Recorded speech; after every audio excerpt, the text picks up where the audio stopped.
Assalamualaikum warahmatullahi wabarakatuh. Perkenalkan, saya Anissa Nurul Azizah. Saya akan membacakan cerita fantasi yang berjudul Putri Bele dan Si Buruk Rupa. Pada suatu hari, hiduplah seorang putri.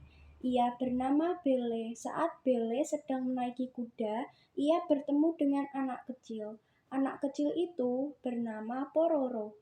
Pororo beserta teman-temannya turun dari kendaraan yang mereka naiki. Mereka pun menghampiri di tempat Putri Bele yang sedang menaiki kuda. Putri Bele pun bertanya kepada teman-teman Pororo, "Kalian sedang apa dan mencari apa?" Pororo dan teman-temannya pun menjawab, "Aku dan teman-temanku sangat lapar.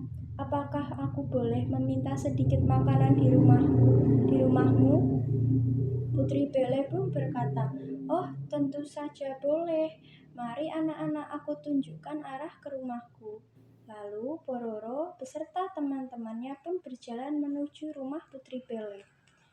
Saat sudah sampai di rumah Putri Bele, Pororo dan teman-temannya pun terkejut.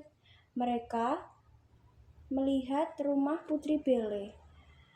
Ternyata rumah Putri Bele bukanlah rumah biasa, melainkan istana yang mewah dan besar sekali. Putri Bele itu pun mengajak Pororo masuk ke dalam rumahnya. Di dalam rumahnya sudah terdapat hidangan yang terlihat lezat. Lalu Putri Bele pun mengajak Pororo dan teman-temannya untuk duduk di meja makan. Mereka pun menyantap makanan bersama-sama. Setelah semua selesai menyantap makanan, Pororo dan teman-temannya bermain di taman bunga. Mereka memetik bunga tersebut tanpa izin. Tanpa mereka sadari, ternyata di balik pintu besar itu muncullah manusia berbadan besar dan sangat tinggi. Ternyata manusia berbadan besar itu bernama Si Buruk Rupa. Pororo dan teman-temannya pun ketakutan melihat Si Buruk Rupa ada di balik pintu rumah Putri Bele. Si Buruk Rupa pun berkata, "Hei Pororo, kenapa kamu memetik bunga-bunga yang ada di halaman rumahku?" Dengan marah, Si Buruk Rupa menyeret Pororo dan teman-temannya ke dalam rumah Putri Bele. Ternyata di balik rumah besar Putri Bele terdapat penjara kecil. Si Buruk Rupa langsung memasukkan Pororo dan teman-temannya ke bawah penjara kecil. Sampai larut malam, Pororo dan teman-temannya sangat kelaparan dan akhirnya Putri Bele membawa susu dan roti untuk Pororo dan teman-temannya. Lalu mereka memakan dengan lahap. Setelah itu, Putri Bele pun bercerita, "Sebenarnya Si Buruk Rupa itu adalah pacarku yang sudah lama terkena kutukan sihir jahat."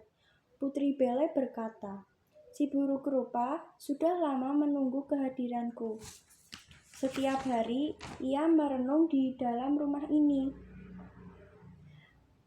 Pororo dan teman-temannya sangat terkejut mendengar cerita dari Putri Bele.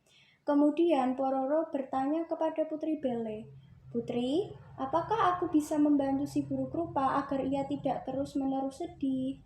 Putri Bele menjawab, "Tentu saja boleh. Mungkin sebelumnya kamu harus meminta maaf terlebih dahulu kepada Si Buruk Rupa."